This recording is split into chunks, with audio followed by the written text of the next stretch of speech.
Muito bem, se você está aqui pela primeira vez ou já está acompanhando o curso, o objetivo desse curso é aprender com o exemplo de Neemias, tá? Como buscar a Deus. Então a gente já viu vários episódios de Neemias buscando a Deus com uma visão correta que ele tinha sobre o Senhor, usando estratégias adequadas, né? Que ele toma decisões, a gente viu isso também. E também considerar as nossas motivações, sabedoria, capacitação, perseveranças alinhados com a vontade do Senhor. E aí a gente vê como ele contagia o pessoal. Nós já conversamos um pouquinho, né, sobre como estava a situação ali em Jerusalém, como estava ruim a coisa, e chegaram para ele no capítulo 1. Espero que você esteja lendo o livro de Neemias e atentando aos detalhes. Ele para ali, ele recebe aquela informação. Então, ele talvez possivelmente sabia o que estava acontecendo, mas quando tem aquele relato pronto e direto para ele, ele, de certa forma, resolve fazer alguma coisa, né?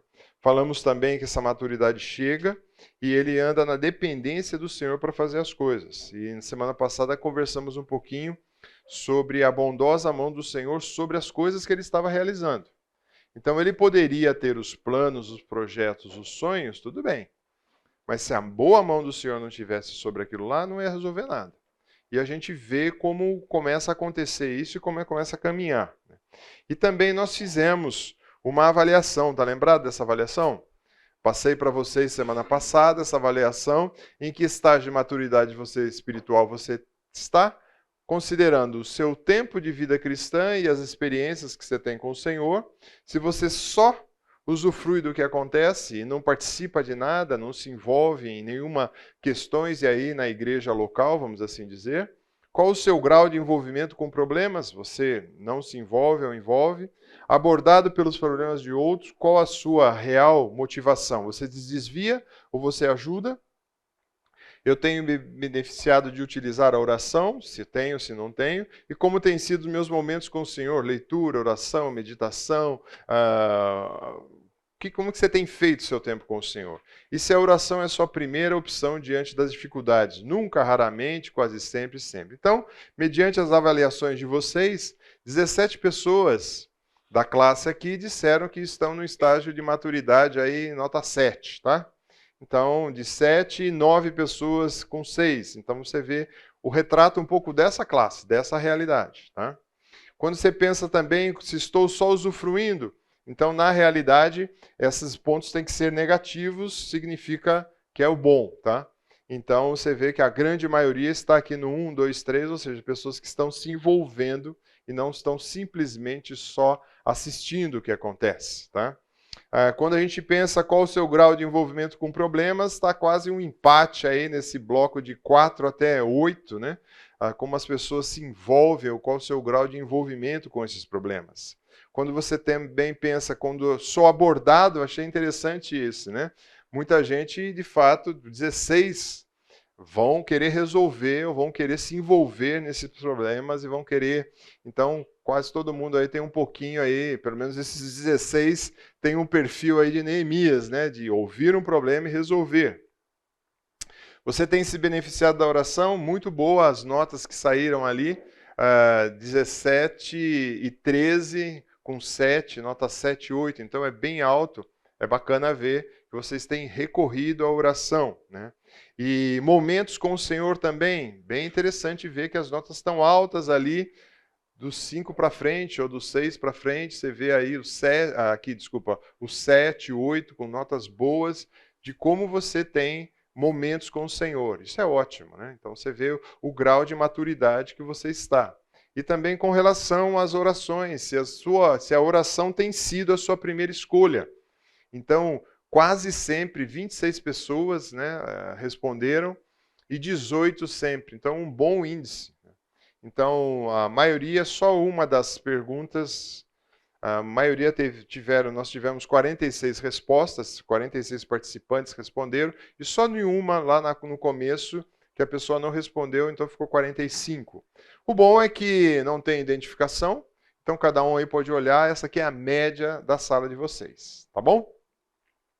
Muito bem, vamos lá olhar para Neemias 2:28. Aqui nós vamos entrar num processo aqui que eu intitulei de mãos à obras. Wagner, é 2:28 ou 18? Estava aparecendo 2:18. Deixa eu ver aqui. Não, 28 não tem, né? Então é 18, tá? É 18, tá? É 18, é 18. Eu falei 28? Não, então é 18. Tá? Nós vamos hoje olhar do capítulo 2, 18, a parte B em especial, né? Quando fala parte A e parte B do versículo, é onde tem uma vírgula ou tem uma mudança de assunto, tá? Quando você tem A e B. É muito interessante, eu não sei se isso acontece com você, mas quando você está sem fazer nada, qualquer setor da sua vida, quer seja nas coisas na igreja, quer seja no seu ambiente de trabalho, tem um pessoal que fala assim, eu prefiro ser como chama, um abajur no canto da sala no meu ambiente de trabalho, que ninguém me nota lá, que eu não faço nada, mas pelo menos eu mantenho meu emprego. Né? Ou quando você se expõe. Quando você se expõe, você sabe o que acontece. Né? Você é alvo e você é alvejado, não tem como. Né? Então, quando Neemias, veja bem, está lá na corte, fazendo o serviço dele, tranquilo, vamos dizer assim. Né? Até então ele teve oposição, ele teve alguma coisa, não teve nada. Talvez ele tivesse algum bullying ali, do pessoal falar, pô, você é daquele povo que foi cativo, assim por diante. Talvez tivesse esse tipo de coisa. Mas quando ele resolve tomar a frente, ir lá para Jerusalém, conhecer a área, aí começa a oposição. Porque ele começou a fazer alguma coisa. E é interessante que quando você começa a fazer alguma coisa, em especial para o Senhor e com o Senhor, a coisa aperta. Tem dois exemplos, duas pessoas que se converteram recentemente. E uma delas, em especial, começou a, de certa forma, tudo dar errado na vida dela, né? Entre aspas. Né? Ela começou a... Nunca ela foi mal avaliada no trabalho dela, e ela começou a ser mal avaliada. Ela começou algo que ela comprou começou a ser entregue e foi entregue de forma equivocada. Então, todas as coisas, e ela ficou meio desesperada. Né? Por que será isso? Porque ela resolveu tomar um compromisso sério com o Senhor, fazer as coisas certas, e de repente, tudo que está em volta dela, as pessoas começam a se incomodar. Um outro exemplo de um homem que ele falou assim, puxa, eu nunca tive passando por tanta questões, disputas, brigas que estão ao minha volta. Eu falei assim, então, né, bem-vindo à vida cristã. Né? Até então estava tudo tranquilo, né? Você estava só deixando. Né? Então, a vida cristã, de fato, é isso. É uma luta, uma batalha, né, contra a correnteza. Então vai ser bombardeado, vai ser incomodado. E a gente vê isso muito que acontece aí com Neemias. Esse trecho vai dizer, eles responderam. Quem respondeu? O povo que estava lá. O povo está lá, sim, vamos começar a reconstrução. E se encheram de coragem, então estavam animados, eles estavam motivados, né? E vamos em frente, né? Mas eu acredito que Neemias não era ingênuo. Ele sabia que teria oposição. Quem pode ler o verso 19 e 20 do capítulo 2. Quando, porém, Sanbalate, o horonita, Tobias, o oficial amonita, e Gesem, o árabe, souberam disso, zombaram de nós, desprezaram-nos e perguntaram, o que vocês estão fazendo? Estão se rebelando contra o rei? Eu lhes respondi, o Deus dos céus fará que sejamos bem-sucedidos. Nós, os seus servos, começaremos a reconstrução. Mas no que lhe diz respeito, vocês não têm parte nem direito legal sobre Jerusalém. Em sua história, não há nada de memorável que favoreça vocês. Muito bem. 3 palavras eu pontuei nesse ataque do pessoal. Não era um ataque físico ainda, mas para frente vão tentar fazer um ataque físico contra Neemias. Primeiro, os três, tanto Sambalate, Tobias e Gesem, zombam, desprezam e fazem uma insinuação que ele estava se levantando contra o rei. Então, quando a gente olha a zombaria, quando você é zombado, né, por causa da sua fé, por causa de você acreditar no Senhor, qual a sua reação? Ou quando você é zombado, quando você está fazendo algo certo. O professor entra na sala, para aqueles que são estudantes aqui, vai ministrar uma prova e o professor sai da sala. E todos os seus colegas consultam as anotações, né? E você fala, opa! Você vai nessa? Quando é para você falar a verdade. E aí o pessoal zomba você e fala, pô, que é isso? Qual a sua reação? Quando você é zombado? Ira, né? O que mais? Fica irado com a zombaria e tal, né? O que será que Neemias fez? Eu acho que ele aplicou algo bem diferente. Quem lê Salmo 38, verso 15, possivelmente, eu não sei se ele tinha esse salmo na cabeça, mas a ideia do salmo ele tinha na cabeça. Que ele responde ao pessoal.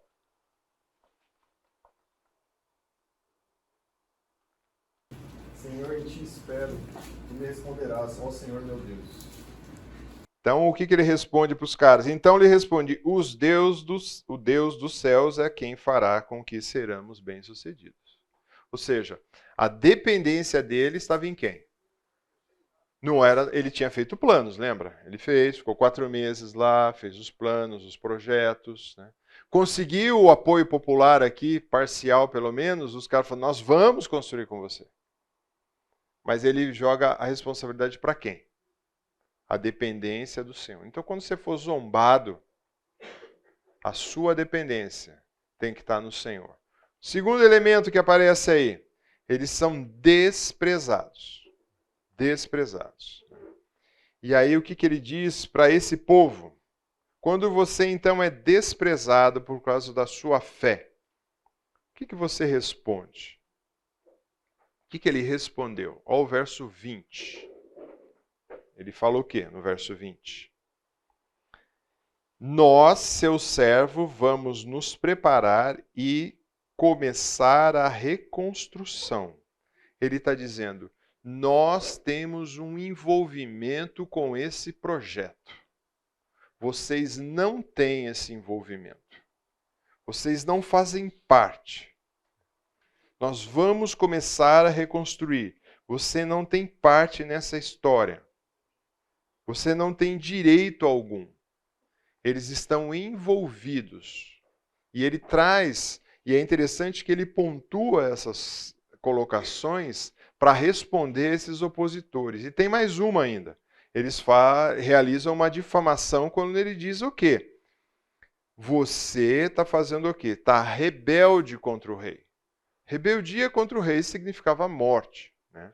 E Neemias responde, vocês não têm direito e nada memorável na região aqui que nós estamos. Porque eles estavam ali na cidade agora, no meio daqueles escombros. Nada é memorável, ou seja, não tem nada a favor de você. Não tem nada que lembre vocês. Por quê? Porque eles não eram dali. Eles eram de fora. Então, esses camaradas que estavam tentando entrar, quando ele passa por eles, né, possivelmente esse Sambalate, esse Horonita, ele era um governador, eu vou voltar ali o mapa um pouquinho, ele era um governador que estava aqui em cima em Samaria. Depois do Novo Testamento a gente vê que tem uma mudança isso, tá, gente? É dividido em Judeia, Samaria e Galileia, quando você vê no tempo de Jesus, tá? Nesse momento aqui não. Existia aqui a parte de Jerusalém e a parte de Samaria. No reino, quando ele é dividido, vocês estão lembrados disso, ficou reino do norte e reino do sul. Esses são deportados, esses são misturados. Mas alguns ficaram. Esse camarada era daqui de Samaria. O que ele queria? Ele, de certa forma, era um governador ali em Samaria. E o que ele queria fazer? Ele queria aumentar o território dele. Ele queria entrar em Jerusalém e, de fato, ser governador não só de Jerusalém, mas de toda a Judéia ali de baixo. Então o objetivo dele era esse de Sambalat. Tobias, por sua vez, ele sempre está perturbando a ordem em Israel. Eles eram um dos descendentes, aí lá atrás, do sobrinho de Abraão, Ló. Ele era descendente e eles estavam sempre ali à espreita, querendo um pedacinho daquela terra. E o árabe estava lá embaixo, não tinha nada a ver, o que vem ali da parte de baixo, né? Não tem nada a ver com o povo semita, não tem nada a ver. É de outra linha. Quando você vai lá no comecinho da história, você tem quem? Abraão, ele tem 2 filhos, certo? Quem? Isaac e quem? Ismael. Ismael é que vem toda a descendência árabe.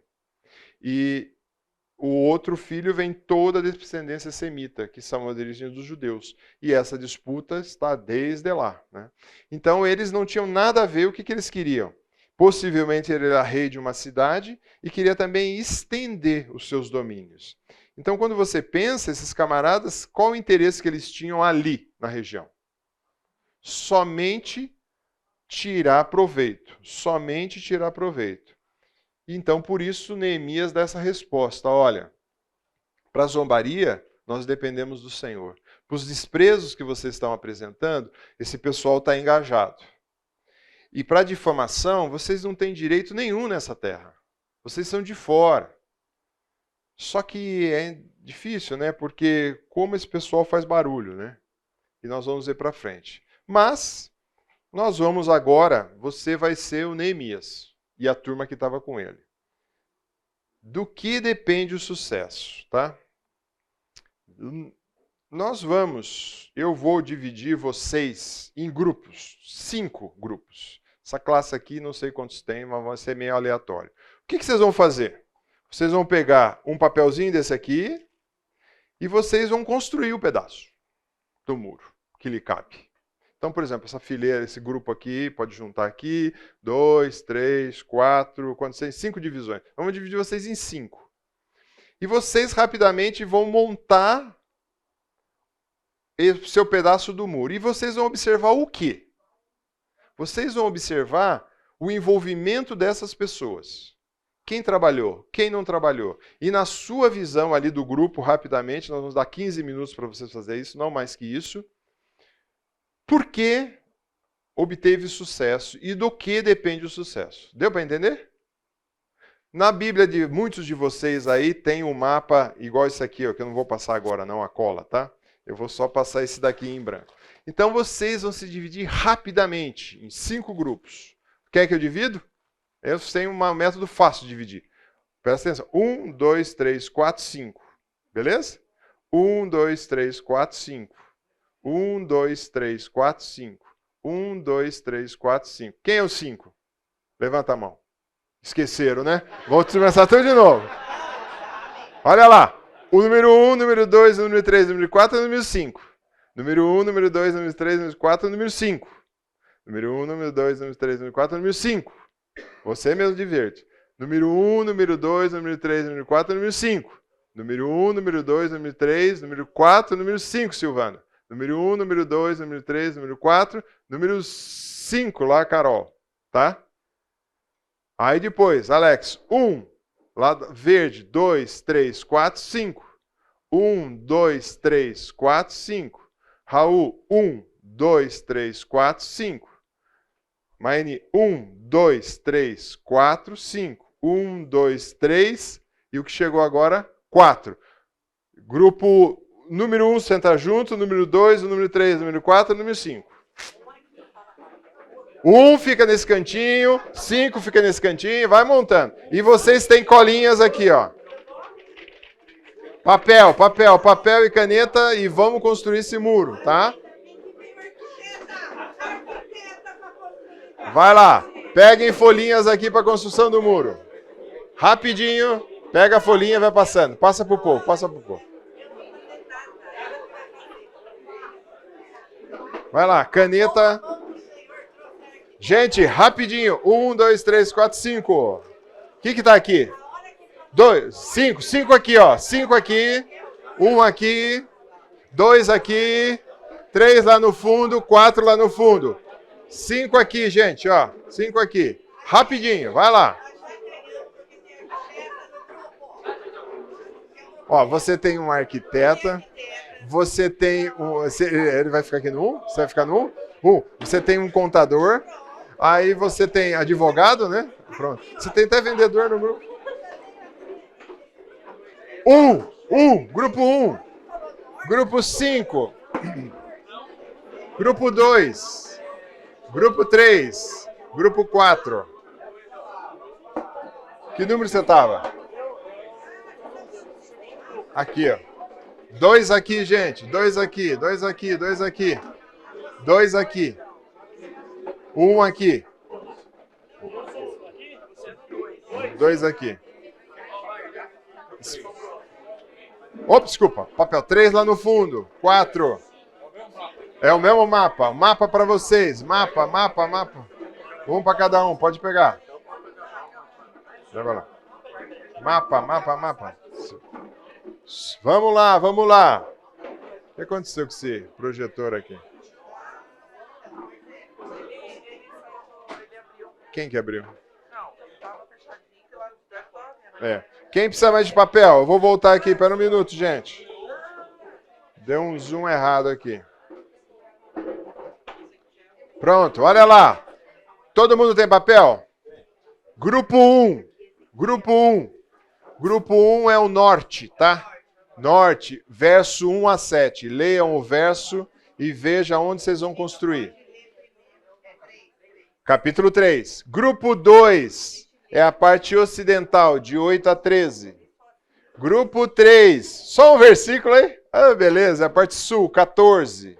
Grupo 4 é a parte oriental, de 21 a 27. E grupo 5 é do 28 ao 32. Leiam e vejam aonde vocês têm que construir, como construir. E de que depende o sucesso dessa construção?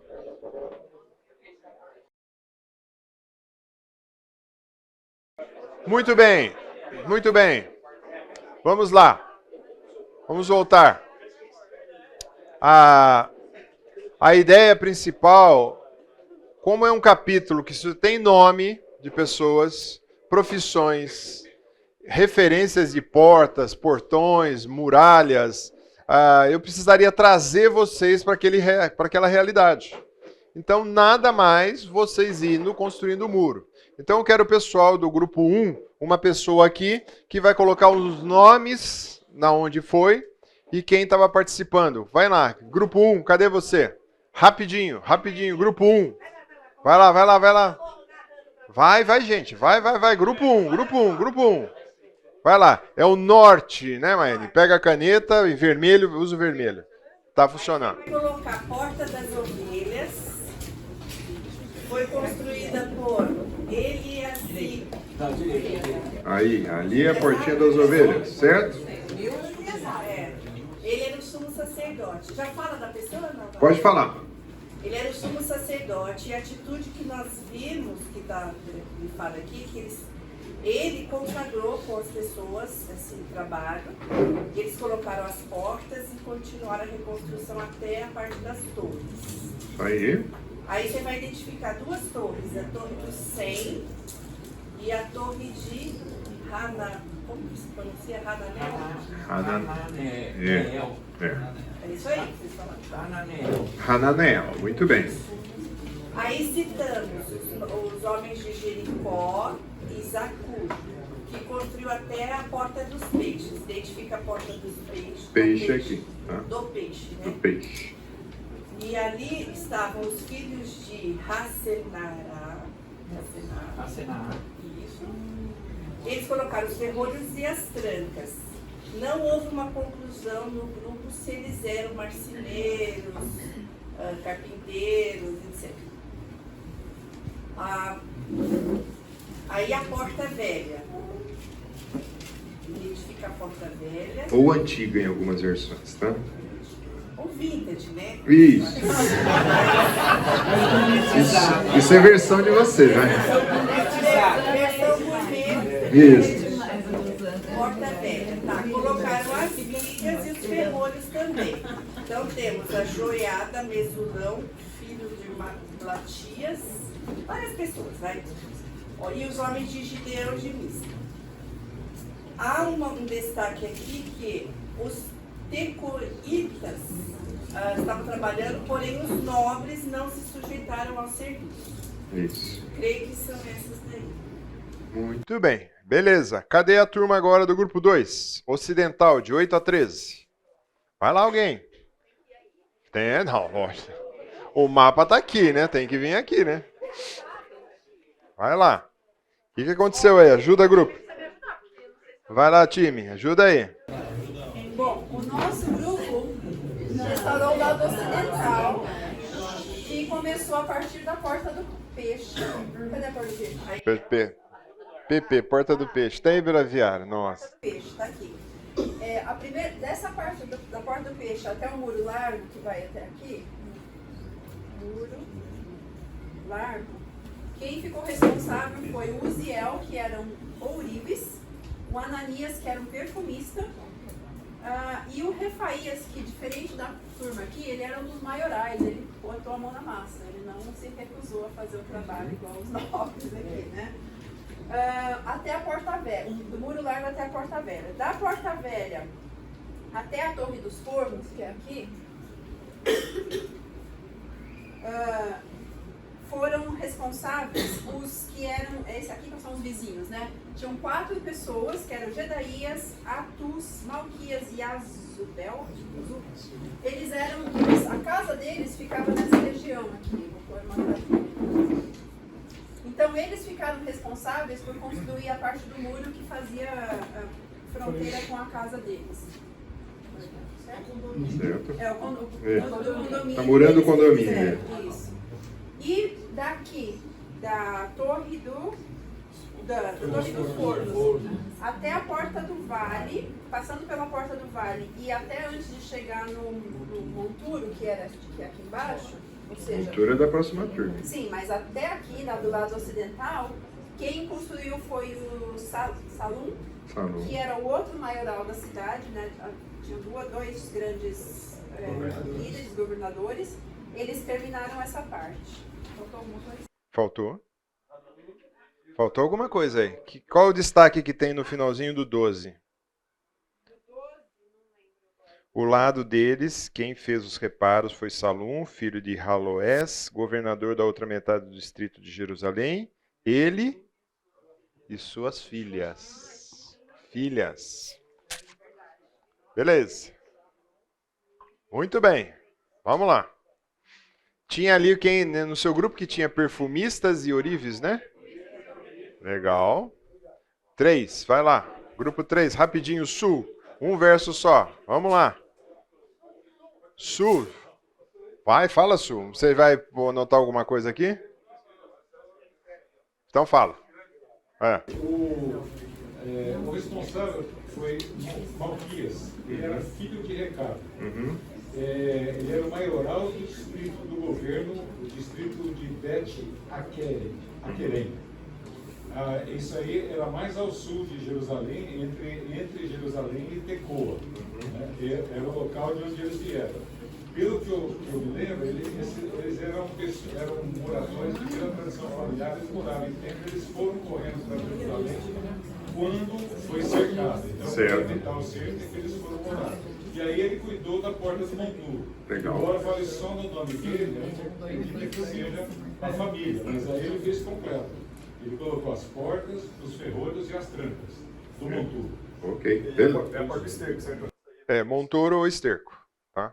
Depende da tradução que você tem. Muito bem, a turma oriental, 21 a 27. Rapidinho, acelera. Cadê? Vai lá dentro. 21 a 27. Não, eles fizeram tudo aqui desse lado. Não, tem mais uma turminha aí. Gente, por favor, ajuda aí, ó. Quando começa a casa de Eliasabe, é isso, gente? Vamos lá. Eliasibe. É aqui, ó. Então a casa de Eliasibe é aqui, mais ou menos, tá? Isso. Aí, só um pouquinho para cima, um pouquinho para baixo. Naquela época não tinha GPS, vai lá. Então aí eles construíram maremote no trecho até a entrada, da entrada até o fim. Então a gente entendeu que era toda essa parte aqui, esse trecho completo. Aí depois vem 20 e... Meu grupo não tá querendo... Benjamin. Tá? Benjamin. Benjamin. Cadê Benjamin, galera? Aqui em cima, ó. Aqui em cima. Ele fez em frente à casa dele. Então o muro aqui, ele estava aqui um pouquinho mais pra frente, ele fez o muro na frente da casa dele aqui. Separou o muro ali. Ok. Não é isso? Depois... Azarias. Azarias estava mais pra frente. Azarias estava mais aqui. É que o nosso mapa tá um pouco diferente. Vai em tá? frente, vai em frente. Aqui, Azarias. É escombro, você O esqueceu? Azarias, Tinha escombro. ele fez em frente à esquina do muro até em frente à esquina do muro até a torre do Palácio Superior. Então a gente entendeu que era até esse pedacinho aqui, ó. Tá. Tá? E tem nome essas portas aí? Lá embaixo tem uma porta. Nós não chegamos na porta, a gente chegou Puxa. aqui. Calma. Porta das águas. Estava destruído. Aonde era a porta, galera? Das águas, essa daí, Aqui, ó. Porta das Águas. É isso aí. Porta das Águas, tá? E aí vamos seguindo. Binui. Hã? Binui. Binui. Cadê o Binui? Aqui em cima. O Binui, ele foi desde Azarias até a esquina do muro. Binui está cá. Cadê o Binui? Aqui. Binui. Tá. Ok? Depois, ele reforçou o muro e a esquina, tá? Então ele fez todo esse reforço do muro até a esquina aqui. Depois, Palau. Palau. O Palau veio aqui pra cima. O Palau, O que ele fez? ele é o trecho da esquina do muro da torre do Palácio Real. Será que é tão alto assim? É assim, gente. Vai. Grupo 4. Os quatro É aqui, grupo 4. É aqui, ó. Tá? Um pouquinho mais pra baixo. Palau. E aí? Tá? Então, Palau, ele fez o trecho da esquina do muro e da torre do Palácio Real. Depois veio, tô falando, eles fizeram muita coisa. Aí, Pedarias. Pedarias, ele era filho de Faraós. Aí ele fez. Aqui, né, gente? Aqui, certo? Frente da Porta das Águas. Essa parte aqui, Pedarias. Vamos pôr Pedarias. Os homens de Tecoa. Os homens de Tecoa.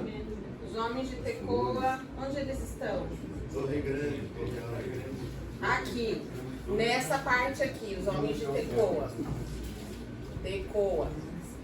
Os homens de Tecoa, os habitantes de Tecoa fizeram aqui. Aí depois vem Ofel, certo? Até o muro de Ofel. Até o muro de Ofel. E o Ofel ficava mais pra dentro aqui. Então era toda essa partezinha aqui. Tá tudo certo, pai? Quase. Aquele PA lá em cima ali não é ali não, é lá embaixo, mas tudo bem. Esse aqui não é aqui não. Porque o Palácio de Davi era aqui embaixo. Então é aqui. Então ficava por aqui essa daí. Mas tudo bem. Essa parte aqui, beleza? O Davi ficava aí pra baixo. Vai lá, vai em frente. Vamos lá, continuando. Onde nós estamos agora? Perde, chega, agora. Vai lá o 4, cadê o 4? Vamos lá, o 5, Oriental 28 a 32. Vai lá. Vamos lá. Bom, o grupo 5 me ajuda aí também, tá? Os nossos versos é do 3, 28 ao 32, e eles falam o seguinte, que acima da porta dos cavalos, deixa eu só localizar. Essa aí, essa é dos cavalos. E a porta dos cavalos estão não incluindo a porta, mas acima dela, até, quando a gente vê lá nos versos 32, até a porta das ovelhas, que é essa parte aqui. Então é esse trecho aqui. Tá? Então começa falando, a construção vai se dar nesse sentido aqui. Então começa falando assim, acima da porta dos cavalos foram os sacerdotes que fizeram. E eles fizeram na frente da casa deles. Então é um trabalho que provavelmente é uma distância pequena, né? Foi sábio ao fazer essa decisão. Porta Oriental, essa daqui, também inclui. E aí ele vai citar várias pessoas, né? Uma dúvida que eu tenho, não sei se eu não conversei com ninguém do grupo, mas se essas pessoas que ele cita são sacerdotes ou não. Porque ele diz assim, ó, fala do Zadok, Semaías, Ananias, Anum, Mesulão, e até o Malquias, que vai trabalhar aqui até a porta oriental. Oriental não, porta da guarda, aqui em cima. Eu não sei se precisar isso, se são sacerdotes. Fica de tarefa de casa. Bom, ele ainda cita a questão aqui da esquina, né, do muro, até a porta das ovelhas. Ele cita ourives e mercadores que trabalharam nessa região do muro. Muito bem, muito bem. Não podia passar cola antes, né? Mas é isso que vocês praticamente desenharam, tá? Então eu queria trazer vocês para o contexto ali daquela construção e trazer. E aí vocês fizeram algumas observações sobre essa construção, né? E como aqui embaixo, porque a casa do superior do rei, então o palácio real era aqui embaixo, por isso que aquela porta aqui fica aqui nesse pedacinho aqui, tá? Então é porta alta ou torre alta de projeção significa a alta ali, tá bom? Muito bem, o que a gente nota quando vocês falaram bastante coisa aqui, mas o que a gente nota? A primeira coisa que a gente nota relativa a essa construção, a gente nota que tem um trabalho em equipe, tá? Não foi sozinho. Neemias motivou o povo e chegou, se vocês quiserem sentar melhor aí, quem está torto aí, fica à vontade, gente. Eles motivou e o pessoal, nós vamos. Então foi uma ideia de trabalhar em equipe. Exceto que teve gente, como a gente viu, teve gente que não quis. Voto? O mapa. Teve gente que não quis, teve gente que falou não vou, que eram os governantes, falou assim, nós não vamos nessa. Mas a grande maioria falou assim, nós vamos fazer isso daí. Nós vamos construir. Porque o compromisso dele foi assumido antes. Então houve um trabalho de equipe. Por quê? A vantagem do trabalho em equipe é quando alguém começa a desanimar, o objetivo é o outro vai animando, né? Então é muito interessante se você vê, você pode procurar na internet aí, vários filmes. Por exemplo, eu vi uma certa vez um camarada foi contratado para colocar um telhado, telha por telha, sozinho. Então ele leva muito tempo quando eles estão em dois. Por quê? Porque há uma rapidez, mesmo que pare para conversar e tudo mais, eles se ajudam, acelera o processo. Quando um está meio cansado, o outro compensa. E aqui eles estão levantando pedras, eles estão levantando madeiras, eles estão serrando madeiras, estão fixando essas madeiras. Então o trabalho não é suave, né? Outra coisa também, quando a gente vê uma cooperação, você tinha um ourives, é citado 8 pessoas comuns, porteiros, guardas, perfumistas, 8 levitas, tá?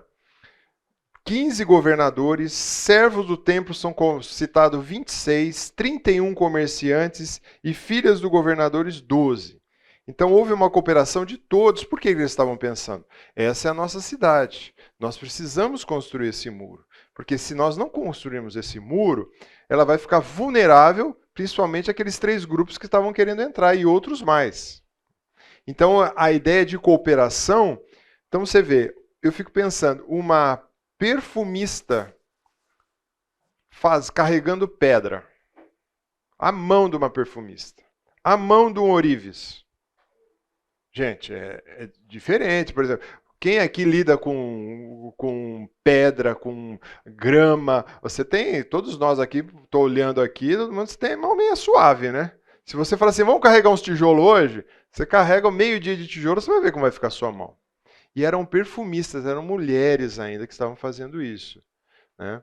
Tudo bem que mulheres tinham um trabalho, vamos dizer assim, um pouco braçal até, no tirar água, colher lenha, fazer o fogo e tal, mas uma construção é um pouco diferente. Precisaria levantar esse muro. Então você tinha. E o que é interessante, na liderança de Neemias, ele cita nomes. Como é que ele sabia o nome dessa turma? Então ele tinha uma pessoalidade, talvez ele chegou para aquelas pessoas principais no dia que ele chegou ali, ou mesmo na corte, ele falou, quem mora lá? Eu quero saber onde eles estão morando, que pedaço eles estão morando, quem são. Eu quero conhecer essas pessoas. E é citado nome por nome, cada nome complicado para o nosso idioma, né? E ele cita, e ele vai por quê? E tratando assim, eu acredito que, imagina ele chegando, vistoriando a obra e chamando a pessoa pelo nome, né?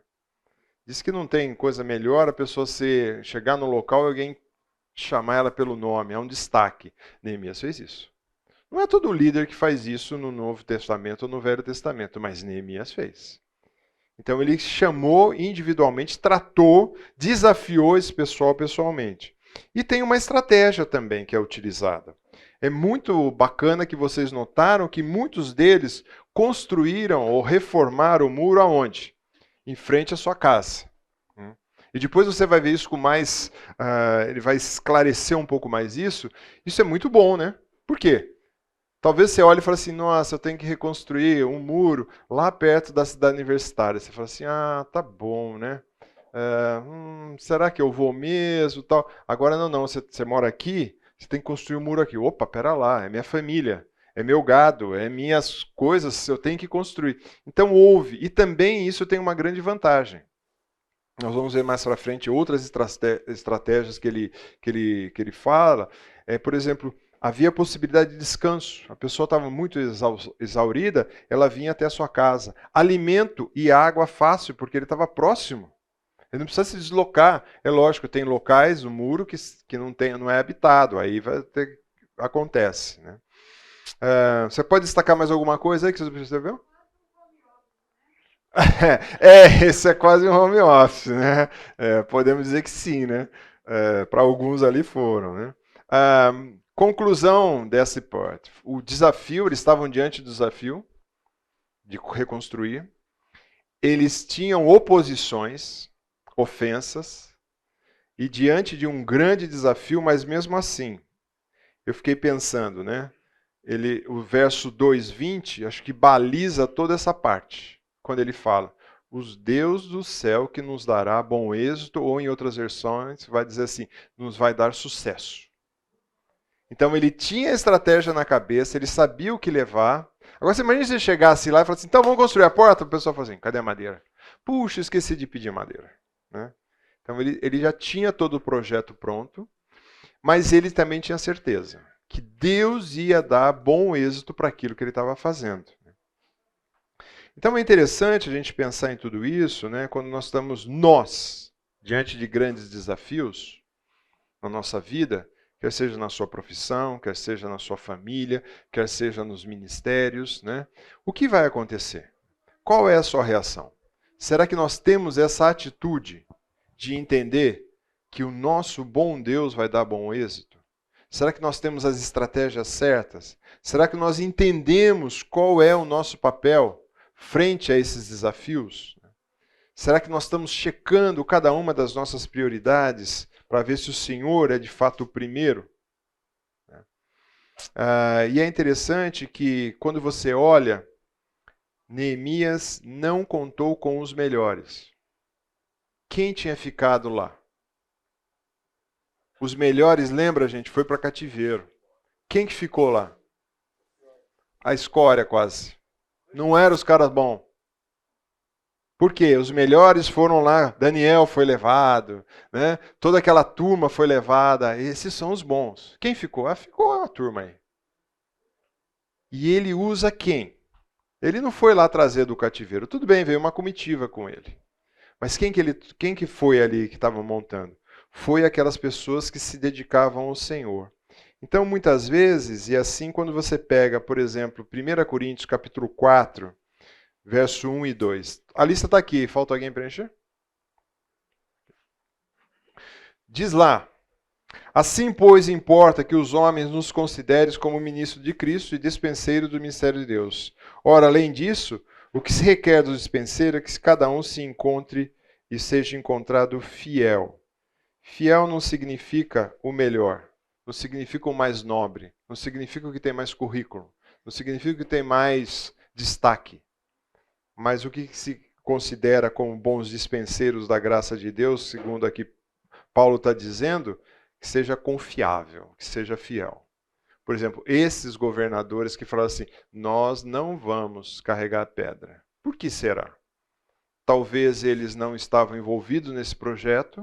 Talvez eles falaram assim, se isso acontecer, talvez vai fechar essa cidade. E talvez eles tinham interesses, talvez naqueles outros caras de fora. Talvez ia ganhar um pouquinho daqueles caras que estavam entrando. Talvez não era bom para eles esse tipo de coisa. Então, quando a gente olha, uma pessoa confiável e fiel foram aqueles que aplicaram-se ali, que se dedicaram ali.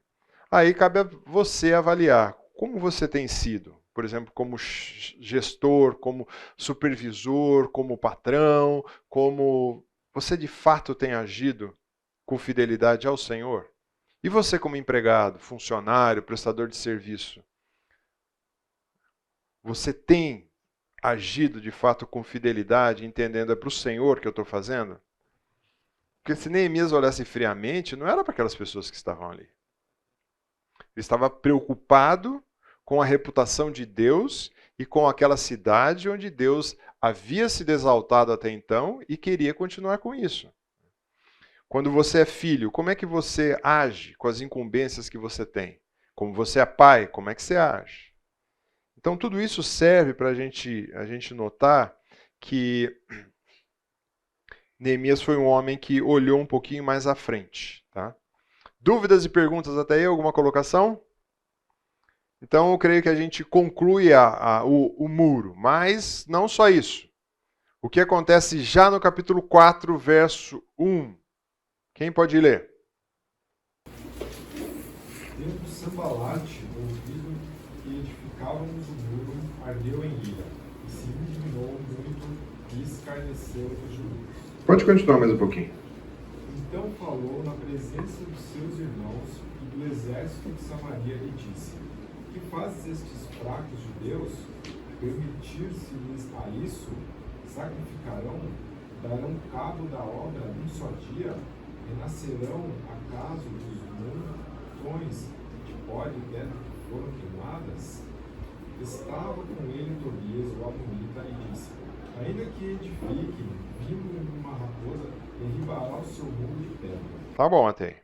Muito bem, o que acontece? Bom, eu acho que quando você está em qualquer projeto, fazendo qualquer coisa, você é ofendido. Não tem jeito. Tem ofensa. E aqui no caso surgiu o quê? Ira. Os caras ficaram irados. Os caras começaram com críticas e os caras começaram com ofensas. Nós vamos ver cada uma dessas. E qual será, ou o que te motiva na presença de oposição? Já diz alguns comentaristas que o problema não são as críticas ou o que o pessoal faz com você. O problema é o que elas causam em você. Então, tem dia que você até recebe uma crítica, uma chamada, uma reprimenda, sei lá. Você ainda fala, pera lá, se eu estou fazendo a coisa certa. Mas tem dia que não cai bem, né? Tem dia que... né? Agora, não sei se teve mais dias que Neemias levou chumbada. Mas pelo menos o que ele relata aqui, ele tem sempre uma boa disposição, né, para responder essas questões. Né? Então, na realidade, né, como a gente enfrenta? Como você não desanimar? Wagner, só um gancho atrás, tem esse texto que você acabou de ler. Acaso esses fracos judeus construíram um muro num só dia? Olha o detalhe que eles se atenderam. Quer dizer, como tinha muita gente construindo, cada um no seu pedaço, a velocidade de construção foi muito rápida. Tanto que eles se incomodam que, pô, vamos conseguir construir um muro desse num só dia? Não foi num dia, né? Não foi, mas eles... Não, sem dúvida. Por quê? Porque essa obra, de certa forma, começou de forma simultânea. Por isso que teve essa divisão. Cada um foi pegando o seu pedaço. E eles viram essa movimentação. Porque, lembre-se, cada um está num cantinho, né? Que nem esse daqui está vendo lá a coisa acontecer. Esse Sambalate, ele é horonita, ele veio de Bet-Horon, ficava a 29 quilômetros de Jerusalém. Ele era governador da Samaria no 407 a.C., tudo aí antes de Cristo. Né? E Neemias chega em 445. E ele queria governar a Judéia, e possivelmente ele era de uma descendência de uma família israelita, né? Mas muito sincretista, ou seja, juntou todo um monte de religiosidade no meio. E quando ele começa, ele apresenta isso, ele fala assim, puxa, que coisa triste isso aqui. Né? Os caras vão construir isso aqui, ou nós não podemos deixar. E ele chama esse camarada, ele chama o quê? Fracos judeus. Os judeus são fracos. E ele começa a tirar. Restaurarão para si e sacrificarão. Ele faz esses 3 ataques numa pancada só. É interessante porque quando a gente pensa no exemplo de ser fraco, né, é muito bacana a gente ver, ele fala assim, é um tipo de zombaria que ele faz, um escárnio, ou ridicularizar. Por que a ideia de fraco? Porque a ideia é que foi um povo que foi levado cativo. Foi dominado, escravo. Então foi dominado tanto o reino do norte como o reino do sul. Então esses caras são fracos, desprezíveis, né? Não tem nada que preste aí. Ou seja, e eles também estão, vamos dizer de certa forma, até quando narram para Neemias a situação que estava a cidade, a situação era desoladora, tudo destruído. Então fala, pô, ali está fraco demais, né? Então eles, na realidade, ofendem, né? E a ideia é de chamar de fraco. Né? E aí quando a gente pensa, esse desdém está muito comparado assim, quando você é adolescente ou quando você é jovem e sei lá, você vai jogar um futebol e faz um gol e os caras falam assim, né, foi difícil fazer aquele gol, né? A pessoa fala, mas até minha avó fazia esse gol, desprezou. Né? Quando você chega todo empolgado, e contando, nossa, conseguiu uma promoção assim, alguém chega assim, essa promoção aí qualquer um conseguia. Você se formou numa faculdade com maior esforço, dificuldade, talvez teve que estudar à noite, trabalhar o dia inteiro para pagar, a pessoa fala assim, pô, mas nessa faculdade você formou? O que é isso? Né? Então a ideia era mais ou menos isso, é jogar para baixo a pessoa, desanimar a pessoa. Por quê? O que acontece fazendo isso? Você mina toda a vontade, o desejo que a pessoa tem. Então vai ridicularizar. Mas você fez isso? Mas isso aí qualquer um faria. Né? Ou você comprou esse carro? Nossa, esse carro aí já está ultrapassado. Fiquei sabendo que vão tirar de linha. Não, todo carro vai tirar de linha um dia, né?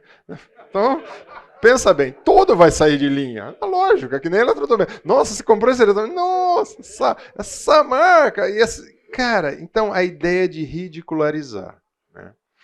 Quando ele fala vão restaurar para si, né, a ideia é o seguinte, é para vocês que vocês vão construir isso. Porque na cabeça desses camaradas o que tinha? Lucro, dinheiro. Vou sair de lá, vou entrar em Jerusalém e vou querer ter mais lucro, vou fazer negócios. Como é que se faz negócio? Colocando ponto de cobrança de impostos. Isso é antigo, viu, gente? Não é de agora. Né? Então eu coloco o posto de cobrança de impostos, quem entra e quem sai de Jerusalém por essas portas aqui que estão destruídas, mas tem que pagar imposto. Para quem? Para esse camarada. E então vocês vão restaurar essa cidade para vocês, e não foi esse o objetivo de Neemias.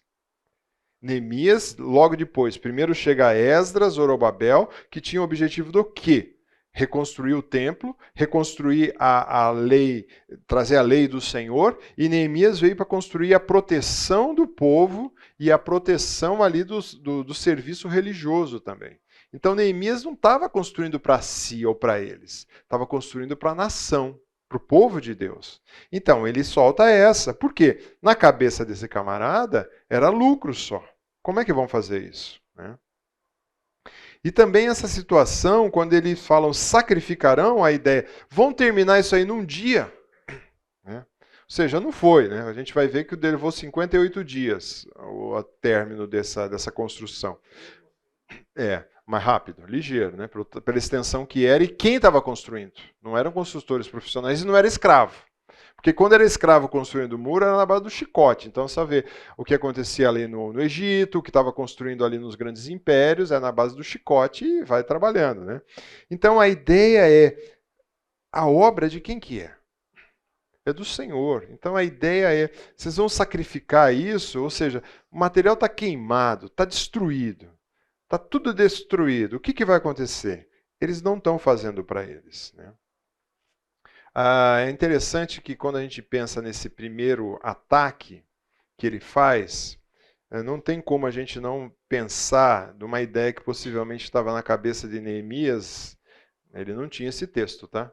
Mas vai dizer assim: porque sinto prazer nas fraquezas, nas injúrias, nas necessidades, nas perseguições, na angústia, por amor de Cristo, porque quando sou fraco, então sou forte.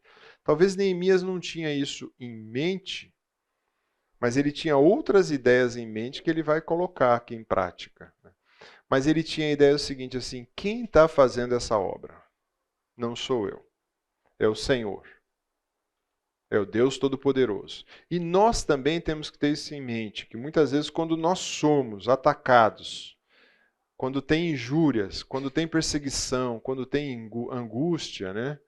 Nós temos que pensar o seguinte: em Cristo, quando nós somos fracos, é que nós somos fortes. E essa tem que estar a nossa visão.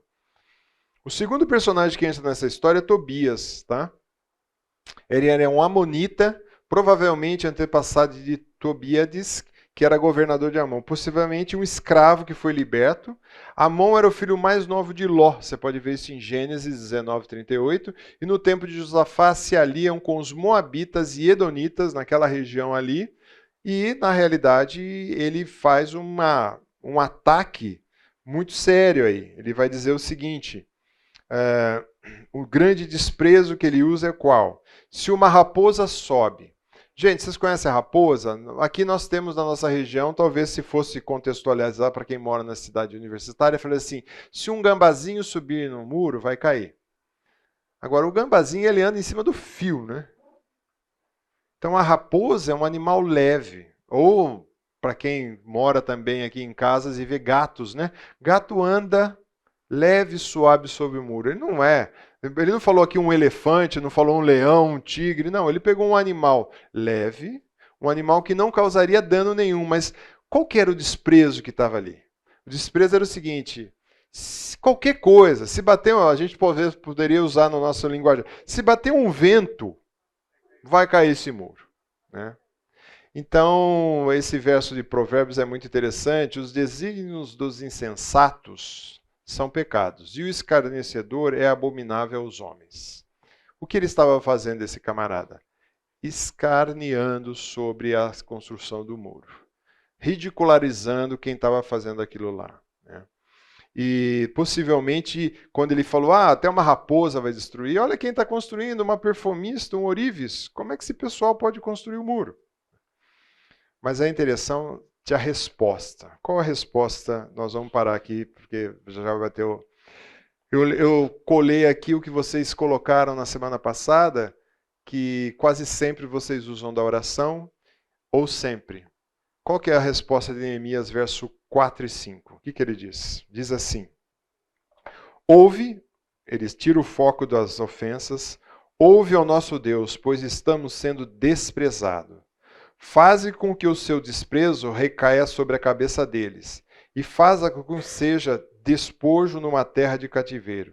Não encubras a sua iniquidade, e o pecado deles não seja apagado diante de ti, pois te provocaram a ira na presença dos construtores. Que oração é essa, hein? O que significa essa oração? Como chama essa oração? E o que significa a oração imprecatória? Entrega o seu direito, mas fala assim: Senhor, desce o porrete, né? Salmo 35 é uma oração que Davi faz assim também. Senhor, mata, destrói, arrebenta, né? Porque ele não ia levantar a mão contra esse camarada. Ele não ia levantar a mão contra esse camarada. Mas ele recorre a quem? Ele fala: ouve o nosso Deus, pois estamos sendo desprezados. Faze com que o seu desprezo recaia sobre a cabeça dele. Faça com que eles sejam cativos também. Ou seja, aquilo que ele passou, manda esse camarada para lá. Então é interessante a gente notar que Neemias não usa nada a não ser a palavra de Deus. Porque na realidade ele está usando o Salmo. Vamos lá dar uma passeada no Salmo, até o sino bater aqui, o Salmo 35. É uma das orações imprecatórias que nós temos nas Escrituras, né? Que diz assim: ó Senhor, defende a minha causa contra os que me acusam. Luta contra aqueles que me atacam. Embraça o escudo e a couraça e erguem em meu auxílio. Empunha a lança e reprime os passos dos meus perseguidores. Diz a minha alma, eu sou seu salvador. E vai narrando. Mas olha, ele usou a mesma lógica que Davi.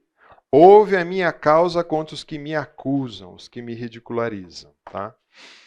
Então, houve um ataque e Neemias usa o contra-ataque. Ele não ficou batendo boca com o camarada. E possivelmente ele nem disse isso para ele. Ele estava talvez dizendo para aqueles que estavam construindo, ou ele disse, talvez não foi nem ele mesmo sozinho colocando diante do Senhor. Dúvidas e perguntas? Vamos parar aqui, semana que vem a gente continua. Não? Vamos orar? Deus, obrigado pela tua palavra, obrigado porque podemos aprender com o exemplo de Neemias.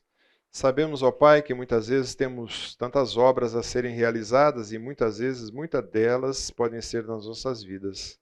Assim te peço que o Senhor nos ajude a reconstruir muitas vezes áreas que nós estamos vivendo longe de Ti e que possamos usar essa sabedoria aprendida aqui, muitas vezes conversando com pessoas, recorrendo sem dúvida à Tua palavra, à oração, ao convívio dos irmãos, que áreas de nossas vidas e muitas vezes em empreendimentos, ações que vamos realizar também, possamos ter o Senhor nos dirigindo, nos orientando. Nos ensina, Senhor, a responder também às ofensas, às críticas, às ridicularizações que sofremos, quer seja, e muitas vezes é por causa da Tua obra, por causa do Senhor, é que somos desprezados, ó Pai. Assim nos ensina a responder de maneira sábia, adequada, entendendo também que o Seu poder nos fortalece, ó Pai, porque o Senhor nos quer de fato fraco, mas dependentes de Ti, e que sejamos fiéis em realizar todas essas coisas.